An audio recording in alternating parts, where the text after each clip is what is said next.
So today I'm going to show you how I built my DIY solar panel racks here. So the first thing I want to say about these is I built them out of pressure treated wood, as you can see behind me. That's just lumber you can buy at Home Depot.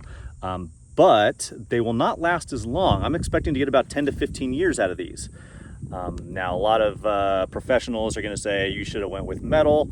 And while I agree, metal is a better option, there's no doubt about that. The metal is going to cost me between $25,000 to $30,000. And at the state of the end of this video, I'll show you how much I spent on these, and it's going to blow your mind, the amount of money I saved. Now, the metal for just the materials alone was going to be about $14,000 for my size array, which is 19,200 watts. So I've got a big system, no doubt about it. But and then I was going to have to get special machinery in here to hire somebody to dig holes, because I've got solid rock ground. So they can't just dig here 4 feet, which is about what they want these piers for these metal racks down. And I was going to dig a lot of those and then have a concrete truck come in and then pour a bunch of concrete footers. So it was probably going to cost me between $25,000 to $30,000 for metal. And like I said, stay to the end of this video, I'll show you what I spent on these things. Now, I am not saying that you should build yours like I did. I am taking a certain amount of measured risks in these. For instance, I am not securing them to the ground. They weigh probably about 500 to 700 pounds each rack here that I have that you see behind me. I have about 5 panels on each of these racks, and they weigh about 500 to 700 pounds, but I'm in a low wind area also, so I don't have to worry about super strong wind coming through here. Now, I've occasionally get a thunderstorm that blows at 50, 60 miles an hour, and these have handled that without even budging at all. And I might dig some piers into these things just to put them in the ground, but for now, I like the ability to be able to lift them up. I can literally grab them, lift them, and put concrete blocks under each of the little legs here, and I can get a better pitch, basically, to have more efficient panels. In the summer, I can pitch it where it's more steep, and then in the wintertime, I can pitch it where, actually more steep in the wintertime, and when it's summertime, like right now, well, it's actually in June, I can pitch them more straight up to get a better angle on the sun. So I have that option with these as well. So I'm not saying you should do yours like this. I'm just showing you here's how I did it, and then you guys can make the call on how you want to do it. Maybe you'll get some tips. All right, so let's get started. So here's a finished version of one of the solar panel racks we're going to be building today. I'm going to have a total, when I'm all done, of 20 of these racks. 20, and this is actually 3 combined together down this row here. So each of these racks have 1, 2, 3, 4, 5 solar panels on them. And we're going to be building one of these today. Here's a picture from underneath, so you can see kind of exactly how I did it. Actually very simple. So my racks are 16 feet long, and yours could be different for 5 panels depending on the width of your solar panels, and I'll put the dimensions of mine in here so you can kind of go based off that. But step 1 here is to lay down 2 2x6 by 16 pressure treated boards side by side like that, and that's going to be kind of our main cross support that you see. All right, so the next step here was I cut these little pieces. They're right around 23 inches for this one. That's going to be our first kind of corner post. So this is going to stand up. I'm going to lift this up, and it's going to stand up vertically. The other side just kind of depends on if you're level or not. So I had to make this one 31 inches because I'm on a slight slope this direction going down. And then there's the top piece here. Same thing, I added, this one is the back post. Let me show you which post I'm talking about. That is this post here. So it's the tall one in the back. And that is about 61 inches from top to bottom on one side. And with those 2 measurements, which is 61 right here, and 23, when I stand both of those up, we're going to have about a 40%, when it stands up with solar panels, about 40% degree, 40 degree, not 40%, 40 degrees, which is about what I want, because then I can add some blocks underneath and pitch it up or back, whichever way I want to go with these things, since they are wood. And I use deck screws, 2.5-inch deck screws, and just 2 in each post in each corner. That's all I use. This is the exact box of screws I'm using. You can get at Home Depot. All right, the next piece we're gonna do is this 2x6 right here on each side. So let's do it. So to make that 2x6 cut for those side pieces that are gonna be around a 40-degree angle that I just showed you, we use a 2x6x12, which is what I got here on the saw, and we cut it directly in half. So right at 6 feet each one. I think it comes out to like 6 feet and 1/4 inch because they give you like a 1/2 inch on these boards. Again, it's just pressure treated lumber bought at Home Depot.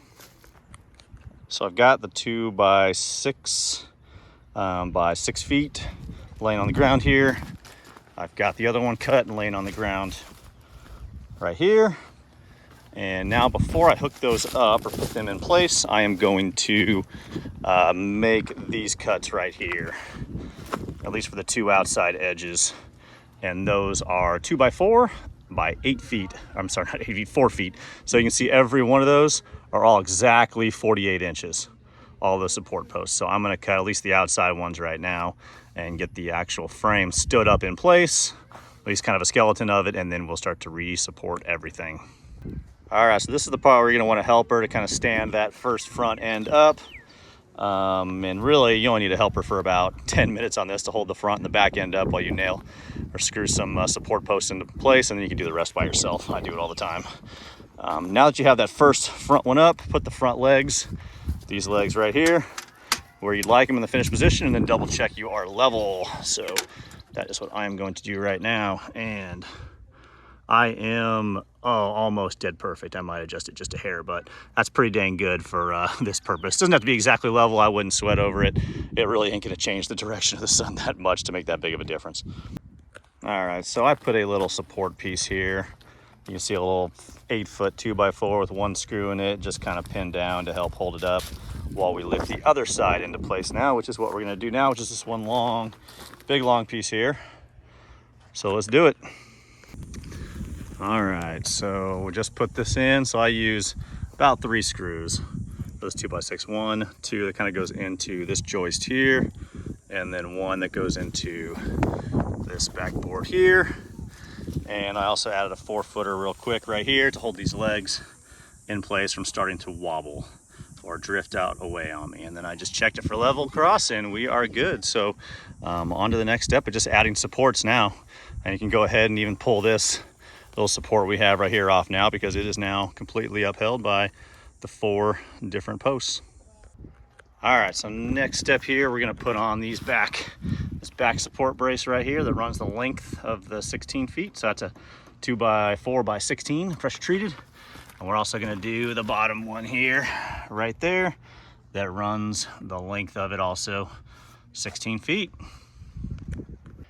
All right, so as you can see, I put the bottom 2x4 in. That's exactly 16 feet. No cuts are needed. You can buy that straight at Home Depot and just use it.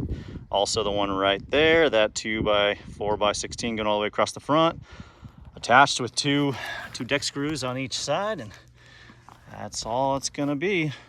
And now the next thing we're gonna do is these upper support brace right here along the back side. So let's do it. So one instrument I found critical for this job. I just bought this on Amazon. It's a little angle gauge here. It's pretty cheap. I think it's like 25 or 30 bucks. Anyways, I'll leave a link to it in the description, but see if you can see that. So I'm right at 40.65 degrees, and I was shooting for 40 degrees, and being that this is lumber, it's got some bends in it, that's about as much as you can ask for. So yeah, click a link in the description and you can pick up one of these. It'll help you tremendously. Especially you can look in the summertime and see what's your best angle. Now it's right now in what am I in June, early June, so I need to look at what my best spec is in the I'm kind of between Austin and San Antonio, Texas, and I'm not sure what the angle is right now. It's perfect for the sun, but my guess is it's probably around like 30, 25 or 30. So technically I probably need to be more on that angle, but to do that I'd have to add some blocks underneath the front of these posts to tilt this whole thing up, which I could do if I wanted to, but I'm not sure if it's gonna make that much of a difference. And maybe I'll do a video just adjusting one whole section on one charge controller of my inverter, and then I can really see it, get a direct comparison. So I'll probably do that in another video. Anyway, all right, so I just put in these 3 support beams right here. here and there. And so on a measurement for these things, we're looking at, starting from this inside corner right here, it's about 48, maybe a touch over, 48 3/4 to the center, and then 48 3/4 to the center of the next one, and then 48 3/4 to the next one. And these don't have to be exact, guys. They're just support beams. Now, next thing to do is start putting these little 4-footers across there and across right here, just for extra support. All right, next step here in the process is to do these little tiny ones that are, again, just supports. So those are gonna go right in this area here. As you can see, right in line with where I put these supports. So there'll be 3 of those going across. I already put one in the middle there just to help me. I had a little bit of a bow in this board right here and just helped to push that down. You're working with lumber here, so you're not gonna have a perfect board. So you gotta work with, you know, what you got. All right, so next piece, we're gonna start doing these little 4-foot, those are exactly 48 inches supports across the middle, and there's 3 of them. Pretty easy. You don't even have to keep them level. I mean, I'm going to try to get them as level as possible, but you just want them up off the ground so they're not sitting there with, you know, rotting and, you know, wet wood and ground contact. So you want as minimal contact with the ground as possible. And in fact, I might even put blocks under every one of these, just small blocks you can get at Home Depot, like landscaping blocks, to make these last longer. So, all right, let's get to it. All right, so we got all the little support beams in place. They weren't perfectly level. I wanted to make sure I got them as low as I could to keep these little supports from kind of starting to bend in. So if they're not level, it's not a big deal.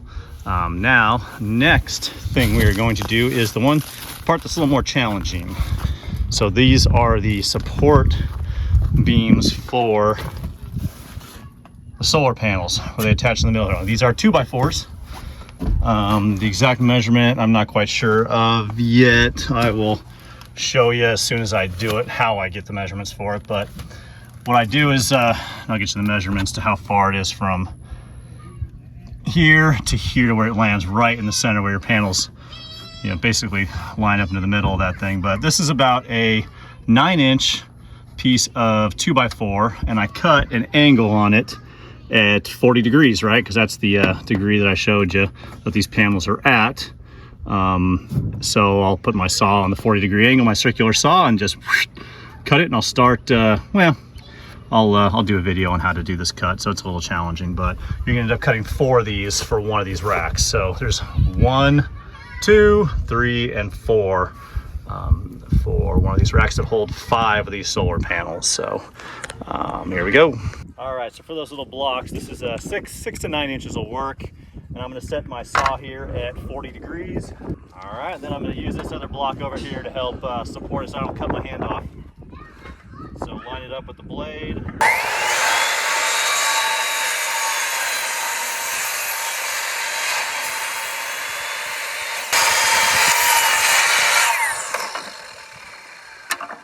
There you go, that's the angle we're looking for right there.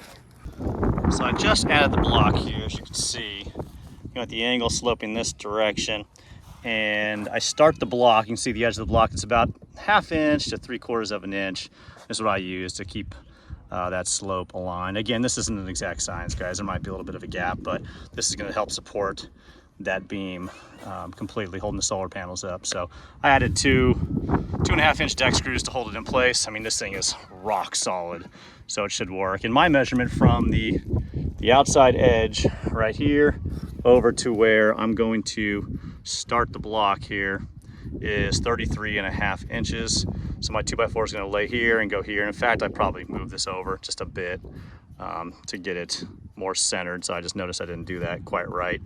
I was making this like the center of it, but now this is going to be the edge of the 2x4 right here and go this way and probably land right on the edge of this. So I'll move that over about 3 or 4 inches. And then we do the same thing for 3 more times for each of the solar panel beams.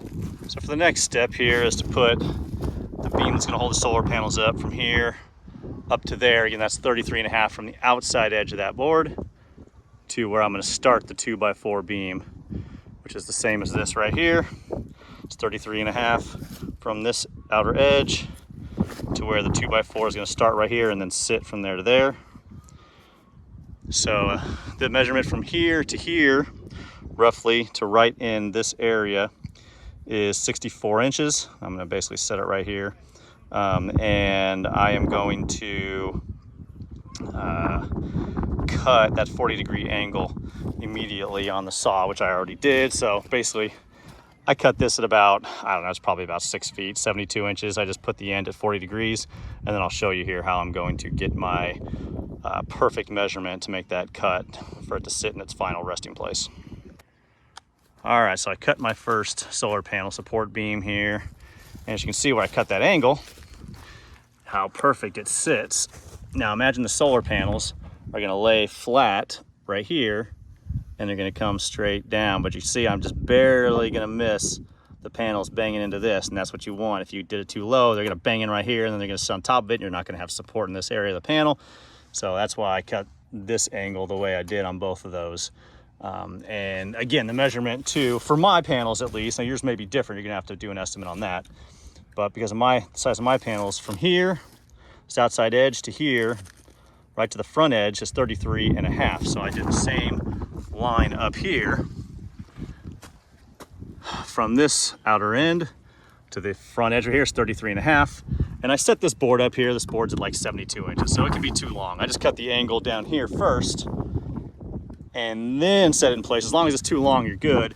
And then this is kind of a ballpark measurement I do. So basically if I went straight in line, it would be a line right here if I cut that, but that's not gonna do, because the minute you drop the panel or this board in, you actually lose about a 1/2 inch. So I have to come inside about a 1/2 inch. So probably right in this area, right?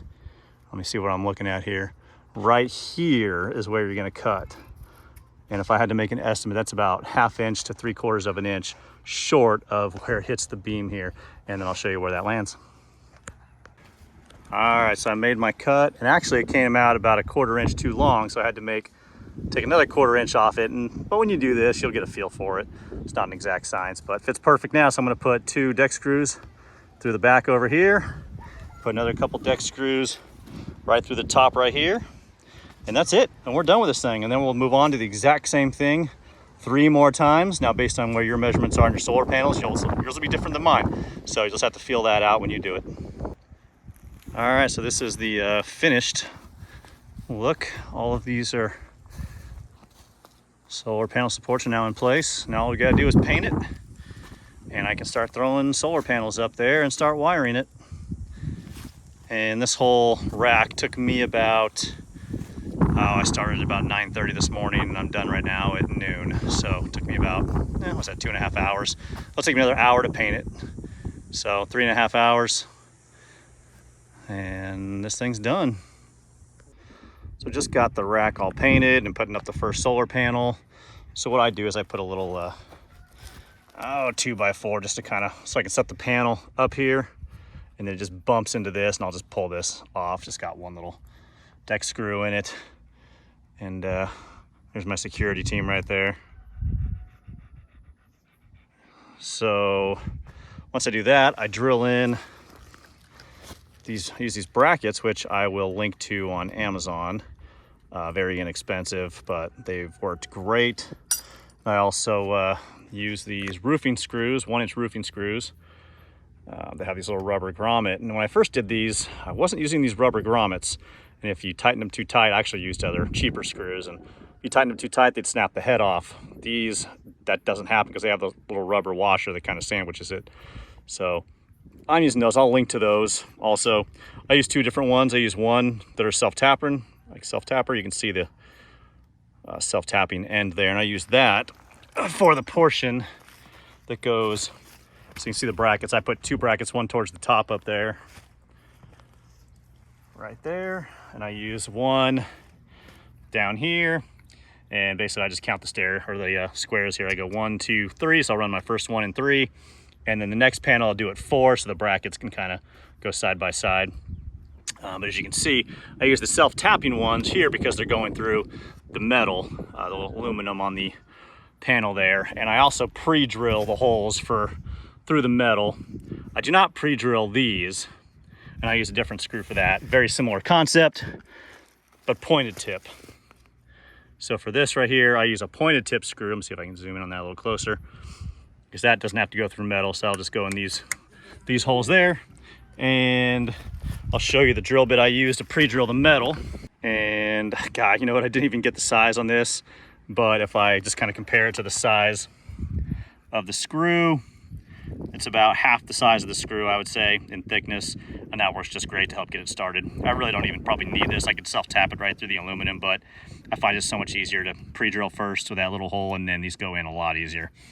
So I'll do that, and then I'll put another bracket right here. And I already put one in at the top. I'll show you where I put that one in up here. So bracket right there, and that's it. I'll just do that for the next 4 spaces, four open spaces there, and this rack will be done. I can start wiring. I'll leave a link in the description to all the materials I used to build these racks. Also in that download, I'll have my entire system, all of the materials I used to build my entire solar system, from the inverter I used, which is the sol-ark 15K, to all the different wiring, all the connections, connectors, conduit, wire, the batteries that I use, the battery cables I used, everything will be in that download. So if you're interested in a system like this, which is a whole home type of system that'll operate even when the power's out, and in fact, it's technically an off-grid system. I don't really need to be plugged in to the power company, but I do use that as backup right now. So if you're looking for a system like that, you may want to download that. So check it out. All right, so now for the final conclusion here. This rack, or each rack of 5 panels, cost me about $300 each of these racks that hold 5 panels. So overall, it cost me about $3,000 for all the racking for the 19,200 watts of my solar panels. So you can't beat that. So to me, that's worth the risk. It might not be to you, and I completely understand that. So make sure you subscribe to this channel. And I'm just trying to teach people how to do this off-grid style system, or how to live less dependent on the system in regards to energy, water, I mean, even medical care. Thanks, everyone.